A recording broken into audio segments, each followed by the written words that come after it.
Pessoal, muito boa noite a todos que estão aqui, Salão de Estudos Centro Espírita Vinhas do Senhor aqui em Pouso Alegre, a todos que estão nos acompanhando aí através das redes sociais, estejam aqui conosco, sintam-se presentes, sejam todos muito bem-vindos. De início, fechando os nossos olhos, em agradecimento a Deus pela oportunidade de nos encontrarmos nessa casa, nesse local que se assemelha a um hospital de almas e a uma escola de espíritos. Todos somos seres em busca da cura interior. Todos buscamos o conhecimento que facilitará a nossa libertação espiritual. Portanto, o nosso vir aqui configura-se como um verdadeiro ato de incentivo ao crescimento maior. Como sempre falamos, poderíamos agora estar adotando uma outra conduta. Poderíamos estar em algum outro local, fazendo alguma outra atividade. Porém, optamos por nos situarmos aqui, porque é disso daqui que realmente necessitamos. E não é sem motivo que nós agradecemos a Deus por esse momento e por essa oportunidade que Ele nos concede de estudo e de trabalho. Que possamos, nessa noite de estudos, nesses poucos minutos em que nós nos encontramos reunidos, realizar essa tarefa de maior iluminação da nossa mente, a fim de que essa iluminação possa tocar o nosso coração e assim possamos renovar a nossa conduta frente à vida, perante as pessoas, perante a nossa própria consciência, perante Deus. Que assim seja, graças a Deus. Seguinte, pessoal, na semana anterior, a gente estudou o céu, né? Estão lembrados? Na semana passada, na semana retrasada, falamos bem a respeito do céu, que foi o capítulo de número 3 do livro O Céu e o Inferno, ou a Justiça Divina, segundo o Espiritismo. E conforme prometido, hoje iremos falar a respeito do inferno. Ô palavra pesada, né? É uma palavra que a gente sempre ouve. Quantas vezes nós mandamos pessoas para o inferno? E quantas vezes pessoas nos mandaram para o inferno?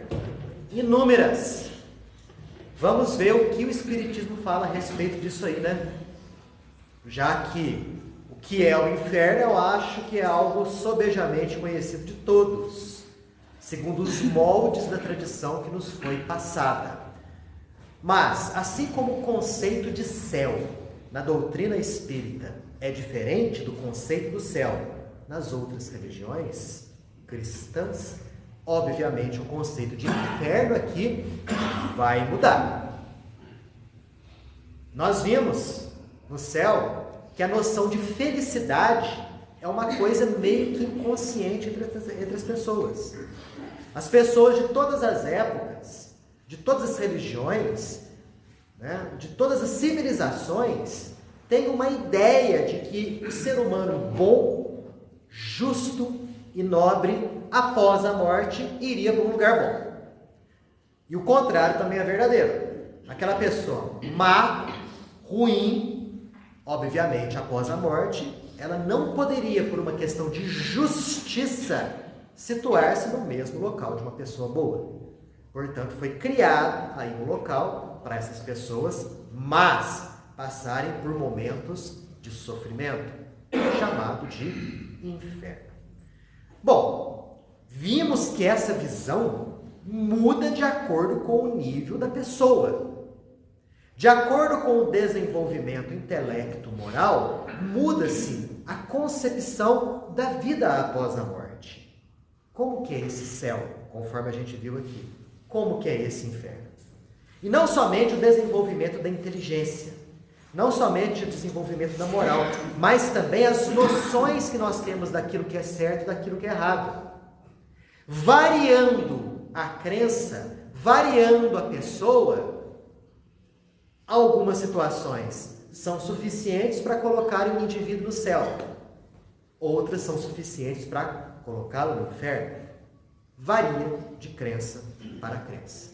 Então, o desenvolvimento da inteligência, o desenvolvimento dos sentimentos, o desenvolvimento daquilo que Kardec chama de senso moral, muda, obviamente, a visão nossa do depois da morte. E podemos ter a certeza, se hoje a doutrina espírita nos dá uma visão bem nítida do que é a vida após a morte, daqui a 50 anos, 100 anos, 200 anos, quando nós estivermos bem mais aprimorados, obviamente, as nossas noções também ficarão bem mais aprimoradas. Mais ou menos a mesma coisa acontece com o conceito, com a ideia de Deus. Tenhamos certeza, que há 300 anos, 500 anos, as nossas ideias de Deus, do que é Deus, mudarão, talvez não tão sensivelmente assim, em comparação com a ideia de Deus que nós temos hoje. Só para ter uma ideia, muita gente ainda acredita em Deus como sendo o velhinho de barbas brancas sentado em algum trono no céu. A noção de Deus na doutrina espírita não é antropomórfica. Deus é a inteligência universal, causa primária de todas as coisas. Então, é uma ideia que muda bastante. Vai mudar daqui a 500 anos? Tenho certeza. Mas vai se aprimorar. Não vai fugir muito daquilo que a gente entende como sendo Deus. Bom, assim como as ideias de céu e de inferno mudam, penas e alegrias mudam também, de acordo com os instintos que são predominantes na pessoa. Então, se a gente pegar povos mais primitivos, mais antigos, a noção de penas e a noção de alegrias é proporcional à vida deles, ao horizonte de vida deles. Por exemplo, os guerreiros de séculos, milênios atrás, quando se falava em vida após a morte, o que se achava? Como seria a vida depois da morte de um guerreiro honrado? A vida depois da morte de um guerreiro honrado, ele iria receber o quê? As honrarias devidas à sua bravura. A gente pega, por exemplo, a mitologia nórdica. A mitologia nórdica fala do Valhalla, que por tradução significa Salão dos Mortos. Ou seja, seria um local, né, no mundo dos deuses, chamado de Asgard. Esse local, chamado Salão dos Mortos, receberia metade dos guerreiros mortos em batalha. A outra metade dos guerreiros ia ser recebida num outro campo. Mas tanto essa metade quanto a outra metade passaria o tempo todo como? Treinando batalhas, a fim de que chegasse um momento chamado de Ragnarok, onde haveria, vamos dizer assim, algo semelhante a um juízo final. Então, era assim que eles achavam. Um guerreiro honrado, valente, bravo, destemido, morto em combate, do lado de lá, iria receber as honrarias da sua condição de guerreiro. Um caçador honrado, forte, corajoso, do lado de lá iria receber o quê? Obviamente, um campo, uma floresta abundante em caça. Então, essa era a ideia de prazeres, de alegrias, de acordo com o grau de desenvolvimento. Como nós vimos, uma mentalidade material, obviamente, ia construir uma felicidade material e um sofrimento material também. Mas como as ideias mudam, obviamente o quê?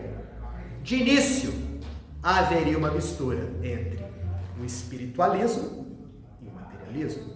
Então nós chegamos num nível em que nós ainda nos encontramos hoje, e que muitas das pessoas ainda são imbuídas dessas crenças, em que o bom vai para o céu e vai ficar, né, desfrutando das beatitudes da contemplação.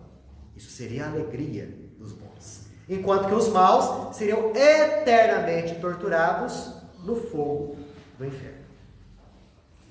De acordo com o desenvolvimento intelecto-moral, o homem iria ter melhor condição de compreender alegrias e dores que não são alegrias e dores não materiais. Então, houve necessidade, primeiro, de ocorrer um desenvolvimento científico. Lembram quando a gente estudou o céu? Como que eles achavam que era o céu? Que o céu seriam esferas superpostas. Esferas materiais mesmo. Transparentes, mas superpostas. Em cada esfera seria níveis de felicidade diferentes. Por que que eles acreditavam nisso? Eles acreditavam nisso porque eles achavam, né, que o universo girava em torno da Terra. A Terra era plana, existiriam camadas superpostas em torno da Terra. A primeira camada das nuvens, depois a camada da Lua, depois a camada do Sol, depois a camada das estrelas, e por conseguinte a morada dos bem-aventurados. Eles não podiam entender um céu de uma maneira diferente, porque a astronomia não tinha evoluído assim. Mas com o tempo, tudo evolui. Qual que é a noção que nós temos hoje de espaço? O infinito. Recentemente, essa semana agora, foi descoberta uma galáxia situada, eu acho que a 80 milhões de anos-luz da Terra, que segundo as estimativas mais aproximadas, contém 400 bilhões de sóis. 400 bi, não é mi não, é bilhões de sóis.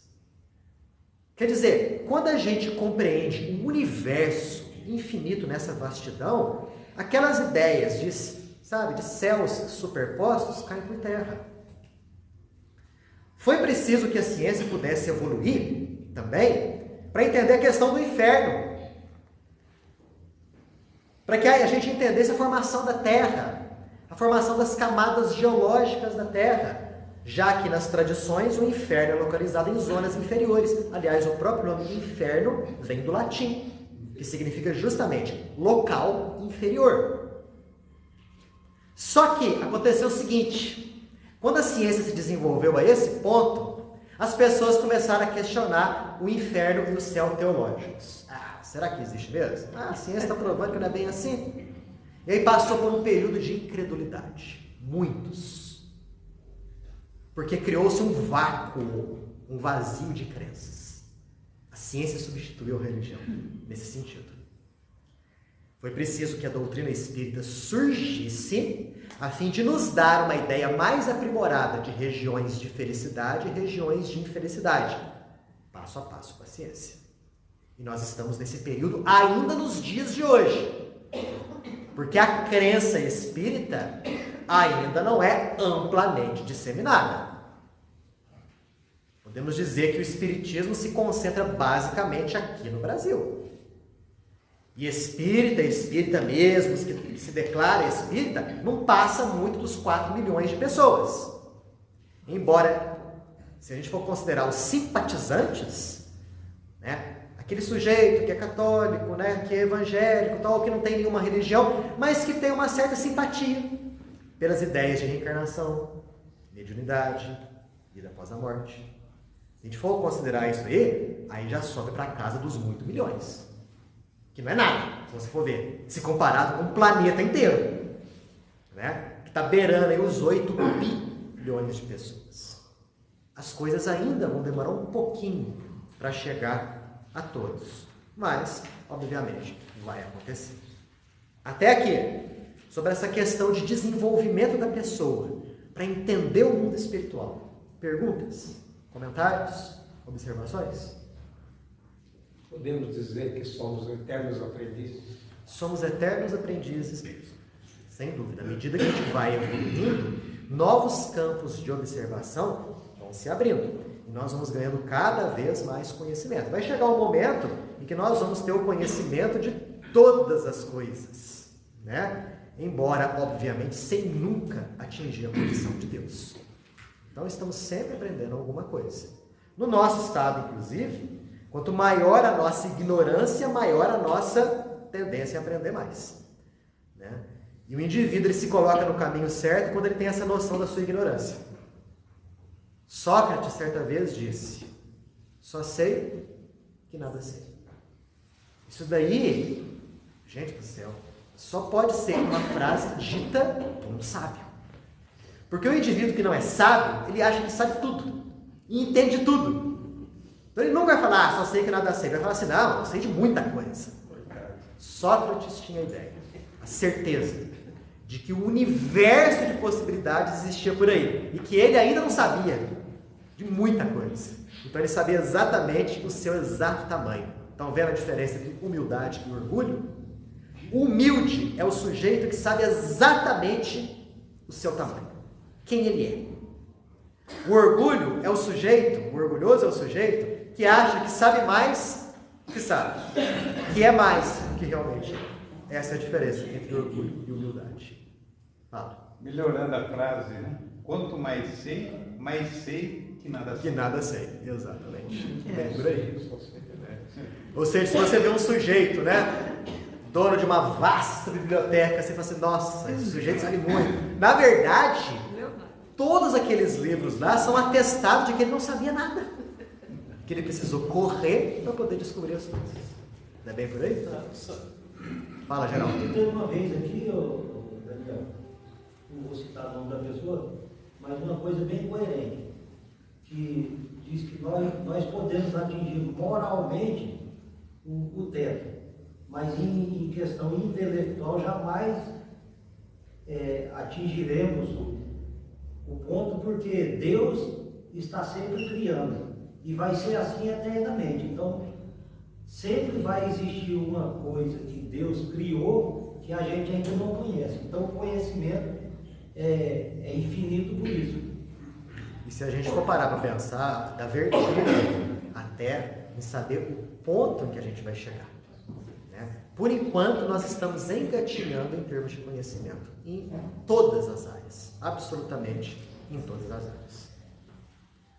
Bom, nesse capítulo de número 4, Kardec faz uma comparação entre o inferno pagão e o inferno cristão. Porque ele fala o seguinte, que o inferno pagão, que é o inferno que é apresentado pelos escritores gregos, pelos escritores romanos, ele serviu de base para que os escritores católicos idealizassem o inferno cristão. Então, podemos dizer assim, a grosso modo, o inferno cristão é uma imitação do inferno pagão. E eles têm muitas analogias, muitas coisas em comum, embora algumas outras coisas bem diferentes. Mas antes de chegar lá, vocês sabem de onde que vem a palavra pagão? Quando eu falo assim, pagão, qual que é a ideia que vocês têm na mente aí? Que não batizou. Que não batizou, que não é cristão. É a ideia do pagão. Mas a palavra vem de paganos, que significa homem que mora no campo. Homem que mora no campo. Por quê? De onde vem isso daí? Porque quando as ideias cristãs começaram a ser divulgadas, obviamente existiam já as religiões tradicionais dos povos da Europa, as chamadas religiões não cristãs, ou religiões pagãs. E as pessoas que moravam nas cidades, elas absorveram com uma certa facilidade as ideias cristãs. Mas aquelas que moravam no campo tinham uma certa dificuldade, uma certa tendência em não aceitar essas ideias. Então essas pessoas eram chamadas de pagãs, porque elas moravam no campo. Paganos é aquele que mora no campo. Todo mundo que não aceita a ideia cristã seria chamado de pagão, por causa disso. Qual a diferença do pagão para o gentio? Seria basicamente a seguinte: o gentio é algo mais referente à ideia judaica. Todo aquele indivíduo não judeu, não não circuncisado, no caso dos homens e tudo mais, seria gentio. Né? Então a gente pode dizer o seguinte, sob o ponto de vista cristão, o próprio judeu seria um pagão, porque não aderiu às ideias cristãs, embora dentro da ideia cristã exista a ideia judaica ali contida no Antigo Testamento. Mas o nome pagão é muito mais voltado ali para aquelas religiões europeias anteriores e concomitantes ao cristianismo. Né? Em verdade, se a gente for falar seriamente aqui, quando as ideias cristãs começaram a se divulgar, e quando começou a se criar um corpo de dogmas que constituiu o catolicismo, houve uma série de concessões que foram dadas a fim de que as pessoas elas absorvessem melhor as ideias católicas. Então, longe de combater o paganismo, o cristianismo daquelas épocas adotou o paganismo e assimilou muitas coisas do paganismo. Um exemplo? Os templos pagãos, dedicados aos inúmeros deuses, foram devidamente purificados. Viraram templos cristãos. O altar de sacrifícios virou o altar da celebração da missa. Os sacerdotes e as sacerdotisas foram substituídas pela figura do padre. Os ídolos foram substituídos pela figura dos santos. E muitas festas pagãs criaram contornos cristãos. A mais famosa é o Natal. É uma festa que celebra o solstício de inverno. Né? Ou o Sol Invictus também. Celebrando também o nascimento do deus Mitra. E que não tem nada a ver com Jesus. Mas que foi aproveitada a data ali para poder colocar ali como nascimento de Jesus. Então, muita coisa que chegou até os dias de hoje, nada tem de cristãs, tem muito de pagão. E qual a melhor definição de pagão hoje? Hoje é aquilo que o pessoal falou. Pagão seria aquilo que não é cristão. Que não é batismo, que não é cristão e tudo mais. Exatamente, seria o pagão hoje, nos dias de hoje. Então, dentro das religiões pagãs existia um inferno. Porque aquela noção de que o sujeito que é ruim, ele vai para um lugar para sofrer, é uma coisa da humanidade como um todo. O que muda são as condições desse lugar e o que a pessoa vai passar lá. Ou será que ela vai passar muito tempo?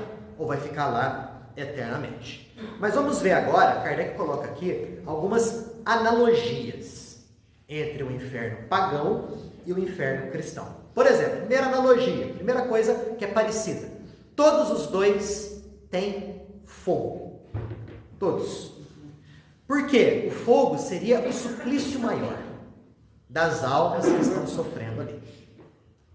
É claro que a gente aqui, né, do modo como a gente se encontra, nós só podemos interpretar isso do ponto de vista simbólico. Porque antigamente o fogo traduzia-se como sendo o maior suplício. E também com uma ideia de purificação. Exato? Então nós temos que entender agora, sob o ponto de vista espírita, que o sujeito que age em desacordo com as leis divinas, quando ele desencarna, obviamente, ele vai sofrer as consequências das suas atitudes. E esse sofrimento que ele passa é simbolizado por um fogo. Não é um fogo real, em que o indivíduo vai se queimar sem se consumir por toda a eternidade. Aliás, de onde que veio também essa ideia do fogo? E do enxofre? Vocês sabem por que o inferno cheira enxofre? Sabe de onde que vem isso? Do centro da terra. Sabe por quê? Lá em Jerusalém antiga, na época de Jesus, fora das muralhas de Jerusalém, existia um vale que estava fora da cidade, chamado de Geena. Esse local era o lixão da cidade. Todo o lixo da cidade ia para lá. Não só lixo, carcaça de animais mortos, corpos de pessoas de má vida ia para lá também. Enfim, tudo aquilo que era impuro era colocado lá. E o que eles faziam para poder purificar? Tacava o enxofre. Tacava fogo. Só que como era muito material, aquele fogo tinha que queimar bem, e durante um bom tempo. O que eles faziam para manter o fogo queimando sempre? Jogavam enxofre. Então, eles pegaram essa imagem da Geena como sendo a imagem do inferno, que tem fogo e tem enxofre. Simplesmente veio daí essas concepções nossas, que nós temos nos dias de hoje. A Geena, lá de Jerusalém. E Jesus toma a Geena como um símbolo do sofrimento reservado aos maus após o desencarne. Mas em nenhum momento Jesus fala que é um sofrimento material. Depois falava que é um sofrimento material. E em nenhum momento Jesus fala que é um sofrimento eterno. Depois vieram falar que era um sofrimento eterno. Mas ainda vamos discutir isso daí nos capítulos seguintes. Então, o inferno pagão, o inferno cristão, tem fogo como elemento de sofrimento máximo, purificador. E tem um detalhezinho muito importante, que ainda a gente vai ver, não hoje, mas na sexta-feira que vem. No inferno pagão, os castigos são individuais e são proporcionais ao erro que o sujeito cometeu. Justo? Muito justo. Segundo a mitologia grega, por exemplo, e a mitologia romana copiou muita coisa da mitologia grega, nos lugares inferiores, ou por exemplo, se for a mitologia grega, no reino de Hades, que é o submundo, né, existiam 3 juízes. Esses 3 juízes julgariam todo indivíduo que lá chegasse, porque todo sujeito que morresse ia para o submundo, ia para o Hades. E lá ele ia ser julgado por 3 juízes. Se ele fosse considerado mau, ele ia para uma região chamada de Tártaro, que é mais ou menos equivalente ao inferno cristão, tá? Mas mais justo. Se ele fosse bom, ele ia para uma região do submundo, do lado ali do Tártaro, os chamados Campos Elíseos. Então, os chamados Campos Elíseos ficavam também em regiões inferiores. Existia uma outra região que era reservada para aqueles que eram nem bons nem maus, chamado campo de, acho que é Asfódelos, um negócio assim, que era reservado àqueles que não eram nem bons nem maus, mas tudo no submundo, e com castigos individuais. Semana que vem a gente vai ver alguma coisa a esse respeito. Já no inferno cristão, não. Independente se o sujeito errou muito, errou pouco, o castigo é sempre o mesmo.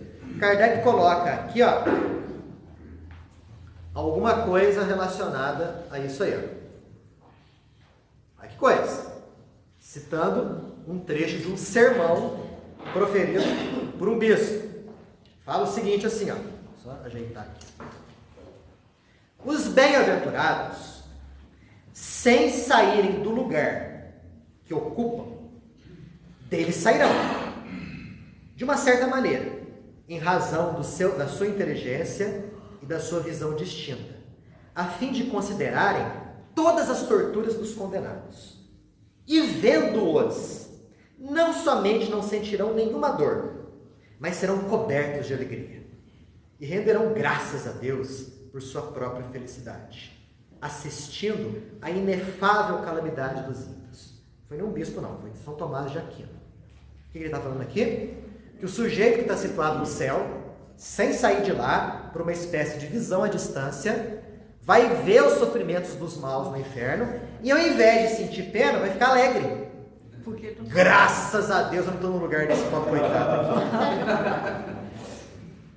Que tipo de bondade é essa? Conta para mim. Não configura antes um egoísmo, um sadismo? E tem mais. Olha só. O inferno cristão tem para todos as suas caldeiras ferventes, das quais os anjos erguem a tampa para ver as contorções dos condenados.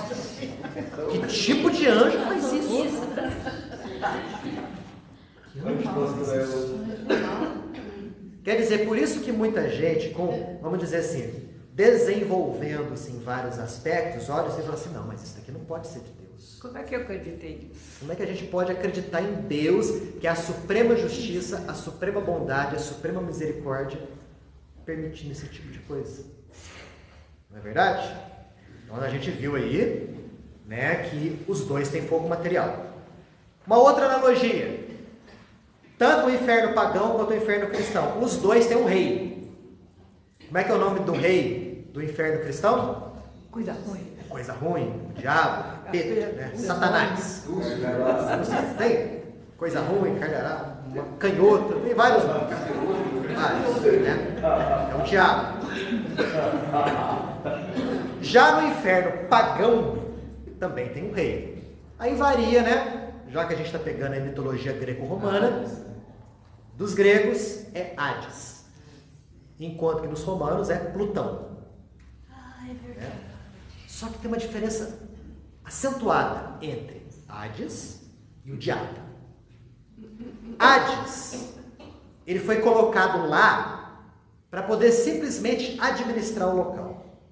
Na mitologia grega fala-se isso, né? Que os deuses fizeram uma espécie de partilha, né? Poseidon foi nos mares, né?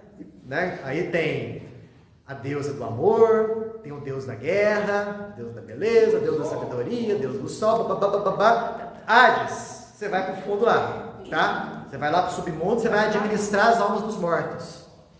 Tanto que ele é o rei do mundo dos mortos. Então ele está lá só para isso, ele não é mau. Ele não sai de lá para poder arregimentar mais almas. E ele não se delicia com a tortura delas. Não, ele é só um administrador, um gerente do submundo.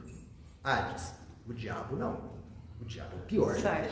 O diabo vai questão de sair de lá, comandando uma legião de diabinhos, para poder seduzir as pessoas, arrastá-las para lá depois da morte e torturá-las eternamente.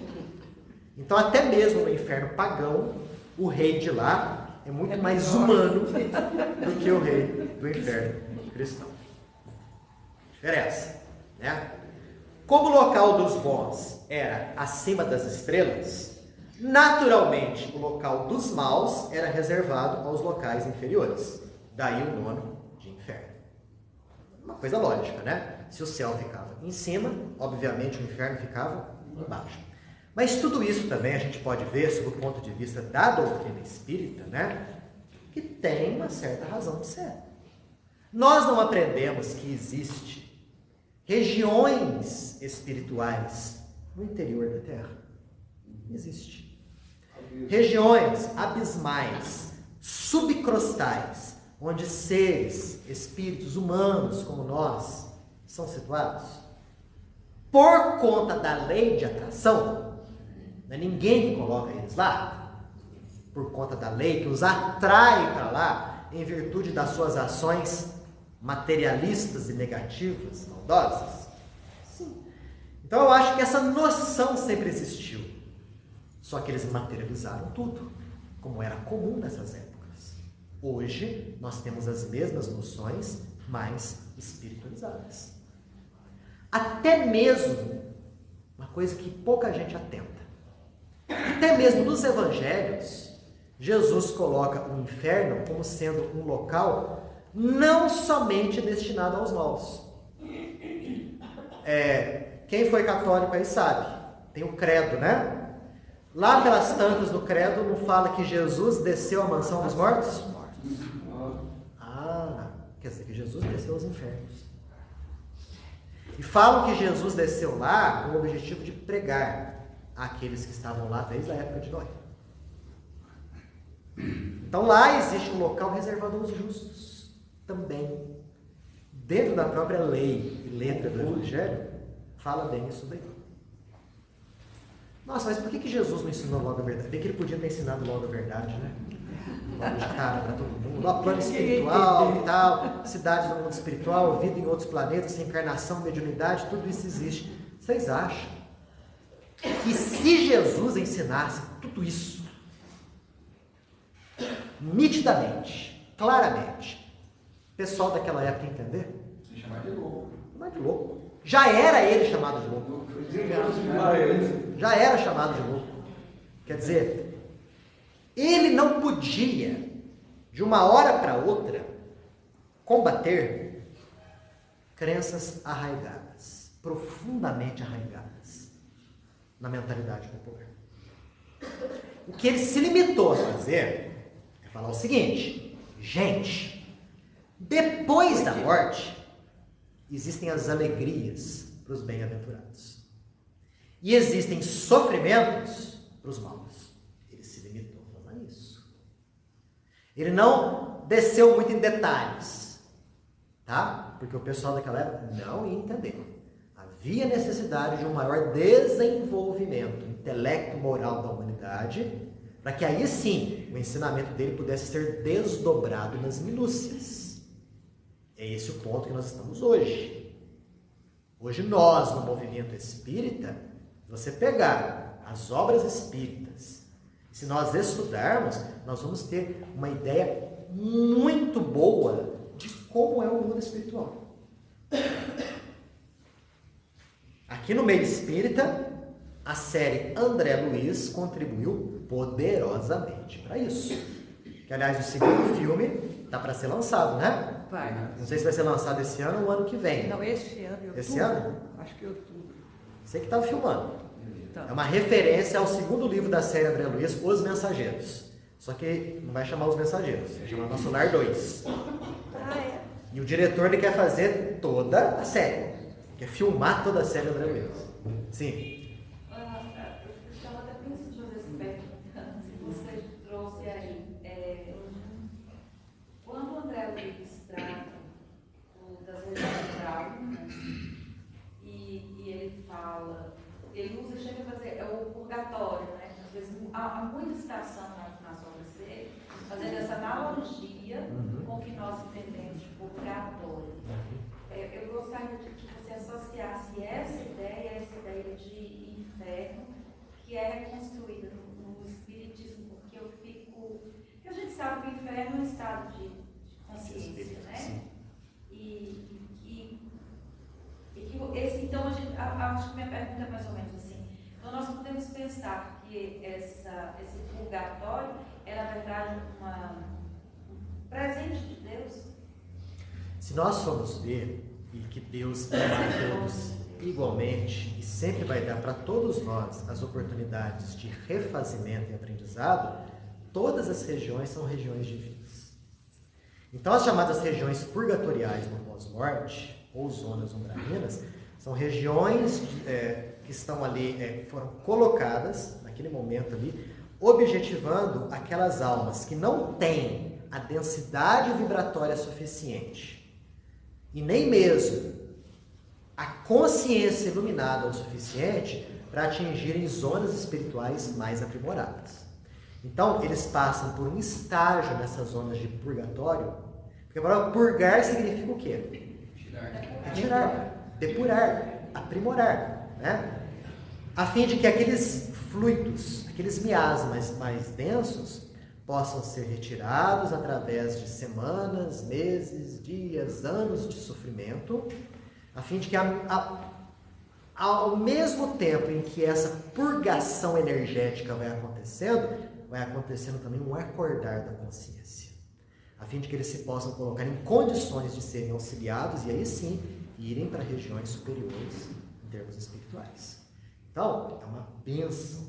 As regiões purgatoriais constituem-se uma bênção para os renitentes na prática. Sim. O purgatório não seria o umbral? É mais ou menos isso daí. Aliás, a gente pode até dilatar esse conceito. Até mesmo as zonas materiais são zonas purgatoriais. Nós que estamos aqui na carne, por enquanto, nós estamos nos depurando de inúmeros problemas, vícios, defeitos, dificuldades, através de um ou outro sofrimento que vem na nossa vida. Quem por aqui não passa com problemas? Em sofrimento, em dificuldades, em lutas, em privações? É um verdadeiro purgatório. Então, as zonas purgatoriais, elas podem ser entendidas como locais em que o indivíduo vai se depurando espiritualmente, seja dentro da carne, seja fora dela. Sim. O Jesus mesmo fala que na casa do meu pai há muitas moradas. Ele que vou à vossa frente e preparar um lugar para cada um de vós, conforme o seu merecimento. A cada um segundo as suas obras. Conforme Conforme as suas obras. Que é o justo. Essa é a lei máxima da justiça. Deus nos dá a cada um de nós segundo as nossas obras, né? Então, por isso que Jesus não podia falar tudo nitidamente, a gente não entender. Ele se limitou a falar a respeito das condições que o indivíduo deveria desenvolver em termos de conduta para atingir bons locais. Os detalhes seriam reservados para o futuro. 2000 anos depois, né, quando a humanidade estivesse em melhores condições de compreensão pelo próprio avanço da ciência, aí os detalhes iriam vir à tona. É quando o outro Consolador chegaria. E no caso aqui, a doutrina espírita. Perfeito? Ok? Sim. Qual foi a influência do inferno de Dante, não só do inferno, mas da obra de Dante Alighieri na Igreja Católica? E o Dante, ele teve as gradações, né? Passava do limbo, né? Do inferno. Sim. Esse é até os mais complicados, sendo os maiores erros. Né? Dante, em desdobramento espiritual, ele foi até essas regiões. Né? A obra Divina Comédia relata justamente as peripécias da alma no além-túmulo. Né? Ele estava antecipando ali, em cerca de 800 anos, né? Pouco mais, pouco menos, aquilo que André Luiz ia fazer, relatando as diversas regiões do além-túmulo. Mas é claro que ele faz isso sob um ponto de vista, um prisma da Igreja Católica da época. Ainda mais ele sendo italiano, né? Então ele relata bem a questão do inferno, faz todas as descrições, né? Relata a questão do purgatório, relata a questão do céu, né? E quem o conduz é justamente Virgílio, que é um poeta italiano, né? Que o conduz nessas regiões aí do além-túmulo. Essa obra serviu para, vamos dizer assim, colocar de modo mais nítido para os leitores católicos o que seria o céu, o que seria o inferno, né? E o que seria o purgatório. Basicamente isso daí. Mas óbvio que ele faz isso aí, ele descreve sob um ponto de vista essencialmente católico. Mas ele foi em desdobramento espiritual. Não foi criação dele. Ele foi e ele viu. Ah, é isso que eu ia perguntar. Ele foi e ele viu. Não foi uma criação do escritor. Não é uma licença poética. Não é uma licença poética. Ele foi. Eu ia perguntar isso. Dante foi Olha que interessante. por mentor de regiões abismais. Delírio poético dele. Depois para o purgatório, depois para o chamado paraíso, ou céu. Quando ele se encontra com Beatriz. Né? Mas, Daniel, o que a Igreja Católica fala sobre a mansão dos mortos? Aonde é isso? Como é isso? Eu achei que era a morte. Na católica, né? Sim. Eu tenho uma concepção disso o seguinte: a mansão dos mortos seria o intervalo do desencarne, aonde o espírito volta à sua consciência.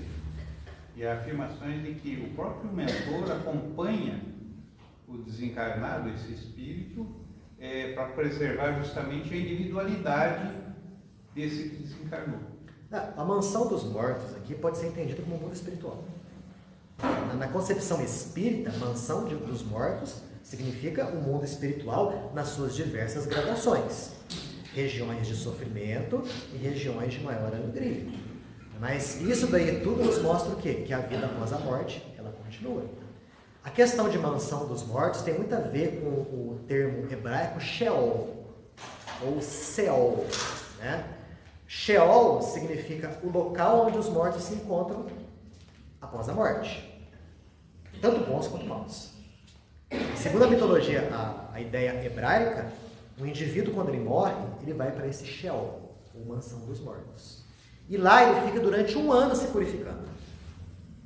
Ele só recebe, vamos dizer, um refresco nos sábados. No sábado ele não sofre nada. Fica 1 ano. Depois desse 1 ano, ele vai ser, se ele for bom, levado para uma região chamada o mundo por vir. É uma região de alegrias, similar ao céu. E o mal, a alma vai ser destruída. Então, a concepção católica pegou muito das ideias hebraicas e das ideias pagãs a respeito de céu e a respeito de inferno. Fez uma mistura ali. Jesus ressuscitou da mansão dos mortos. Sim, se a gente for levar em consideração que a palavra ressuscitar, sim, em hebraico significa aparecer de novo. Quer dizer, Jesus ressurgiu, obviamente, com o seu corpo espiritual. E ele desceu à mansão dos mortos, ou seja, foi para o mundo espiritual, um local de sofrimento, a fim de pegar de lá inúmeras almas, pregar a elas e levá-las para o céu. Só que Jesus não ressuscitou no próprio corpo. Não, em corpo espiritual. Exato. A ressuscitação aí, o ressuscitar, é algo que vai acontecer com todos nós, quando nós desencarnarmos. O corpo vai para o meio da terra, vai se decompor no caixão, né? Ou vai ser queimado, se alguém aqui quiser optar, né? Depois de 72 anos. 72 anos tá ok, né? Mas a gente vai ressurgir e reaparecer em corpo espiritual. A própria Bíblia fala isso aí, né? Que quando eles entraram no túmulo, encontraram o lenço em que Jesus estava enrolado, esticado no chão, com a figura de Jesus estampada naquele pano, né? Através, claro. Sim. Aí a gente pode levar em consideração que muito provavelmente Jesus, usando todo o seu poder, toda a sua inteligência e tudo mais, ele acelerou o processo de decomposição. Sim, decomposição. Por que você acha que quando Maria Madalena chega até lá, e Jesus aparece para ele e fala, não me toque. O que ia acontecer se Madalena tocasse ele? Ia atravessar. Como que ficaria a cabeça dela? Né? Ela estava tendo uma evidência. Né? Se eu for médio vidente, eu estiver vendo um espírito aqui, eu vou tocá-lo, eu não vou sentir a materialidade dele. Minha mão vai vazá-lo. Né? Provavelmente ia acontecer a mesma coisa com ela. Ela ia ficar doidinha, né? Como explicar isso daí? Mas não poderia afetar o ectoplasma que dá aparência ao corpo? Aí o ectoplasma, no caso, seria utilizado no processo de materialização. Sim, Quando ele materializa, junto dos 11 que estavam lá na casa de Marcos, né, que era sobrinho de Pedro, lá em Jerusalém, com medo. Aí, de repente, ele materializa lá na frente dos 11, né? E Tomé fala, não é você não. Jesus pede para ele tocá-lo, aí já era um processo de materialização. Ele se materializou ali. Tanto que Tomé pôde tocá-lo. Jesus sabia fazer tudo e muito mais. Os limbos. Já ouviu falar do limbo? A palavra limbo vem do latim e significa limite. Então, o limbo fica numa região limítrofe do inferno. Sabia disso? Região limítrofe. O limbo. E o limbo, pessoal, foi uma construção de teólogos católicos. Isso a partir do século V. Vocês sabiam que desde 2007 a Igreja Católica desconsidera a existência dos limbos? Não tem mais. O Papa Bento XVI excluiu a ideia dos limbos. Mas até então, como é que funcionava a questão dos limbos? É o seguinte, todo indivíduo que morresse, que era não batizado, ia bebezinho, não batizado. Morreu, limbo. Antes de 7 Um selvagem, não entrou em contato com a religião, não foi batizado, morreu, limbo. As pessoas justas, antes de Jesus, que não conheceram Jesus, estão mortas, mas eram justas, limbo. Então, segundo a crença católica, quando Jesus desencarnou e foi até a mansão dos mortos, ele foi justamente para um limbo chamado limbo dos patriarcas, onde ele ia pregar e pegar todas as almas daqueles judeus que eram justos, mas que não haviam conhecido ele, Jesus, e levar essas almas para essas pessoas. Entendeu? Então o limbo dos patriarcas deixou de existir quando Jesus desce à mansão dos mortos. Sobrou só o limbo das crianças. Da criança, né? Até 7 anos. Mas é justo isso? Quer dizer, mas a criança não vai sofrer no limbo, mas também não vai ter direito à felicidade. Quer dizer, ela não sofre, mas também não tem alegria. É um castigo. O que ela fez para merecer isso? Para ficar do lado de lá. Não é a cada um segundo as suas obras? Simplesmente ela morreu antes de receber o batismo. Então, por causa disso, em 2007, o Papa Bento XVI, criou uma comissão, e essa comissão decidiu que o limbo não existe. É mais ou menos assim, né? Esquece a questão do limbo, né? As crianças não batizadas vão direto para o céu. O que também é errado. Porque nesse contexto eu queria descer com a criança não batizada, morta. Porque eu vou direto para o céu. Quanto mais você viver, maior a chance de errar. Cadê a justiça de Deus aí? Que dá a cada um de nós segundo as nossas obras. Então, conforme a gente vê, a ideia de inferno que nos é passada é uma ideia muito material. Uma ideia que está pouco de acordo com a justiça e com a bondade divinas. E assim como o conceito de céu, que é um estado de espírito, inferno também é um estado de espírito. Também é um estado de consciência. Toda vez que nós nos situarmos à margem dos ensinamentos de amor, de paz, de igualdade, de fraternidade, de tolerância, de desapego, obviamente criaremos automaticamente um estado de inferno dentro de nós. Ok? Mas semana que vem a gente fala mais do inferno. Vamos fazer comparações do inferno pagão com o inferno cristão. E vamos arrematar isso daí com mais considerações a respeito daquilo que o doutrina espírita diz a respeito do inferno. Perguntas? Comentários? Dúvidas? Aqui na Terra, uma Cracolândia, por exemplo, um presídio superdotado, poderia se definir que é um inferno, ou uma região umbralina. Um verdadeiro inferno, não tenha dúvida nenhuma, né? Porque a concentração, a densidade ali, a densidade demográfica de espíritos totalmente avessos às lições evangélicas é muito grande. Então imaginemos uma concentração de pessoas que só pensam mal e só fazem coisas erradas. Espiritualmente falando ali, o local é dos piores possíveis. É um verdadeiro prolongamento vivo de regiões umbralinas das mais perversas. Não deixa de ser um inferno. A própria questão do diabo. O diabo, como entidade, não existe, gente. Porém, existem muitos seres humanos que têm atitudes diabólicas. Não tem? Ou pior. Dizem até que desde que o indivíduo inventou a bomba atômica para dissolver milhares de seres com um apertar de botão, o diabo sofre de complexo de inferioridade. Por quê? Porque ele fica lá, né, com o forcado dele, regimentando almas, aí o ser humano vai e cria uma bomba atômica e mata milhões só com apertar o botão. Está frequentando psicólogo, né? Complexo de inferioridade. Fala. Só para complementar a questão da lei de atração, Cracolândia é um exemplo de como que aquele padrão vibratório de todos, eles já começam a se aglutinar ali. Exato. Se aglutinar e eu imagino que vários obsessores desencarnados também ocupam todo aquele lugar. Porque quando eles desencarnam, eles ficam por lá mesmo. Ficam por lá mesmo. Não tem condição de sair de lá. Não sai. E se saírem de lá, vão para regiões espirituais adequadas ao baixo nível vibratório. É algo de muito sofrimento mesmo. De muita dificuldade. Sim. Considerando a experiência e exemplo para nós de Valdo com o seu obsessor mor, né? Sim. Podemos considerar que é um exemplo, nesse caso, de inferno mais evangélico? Compreende? Uma noção mais evoluída em que, quando se percebe que, na verdade, esse demônio é muito mais um vítima.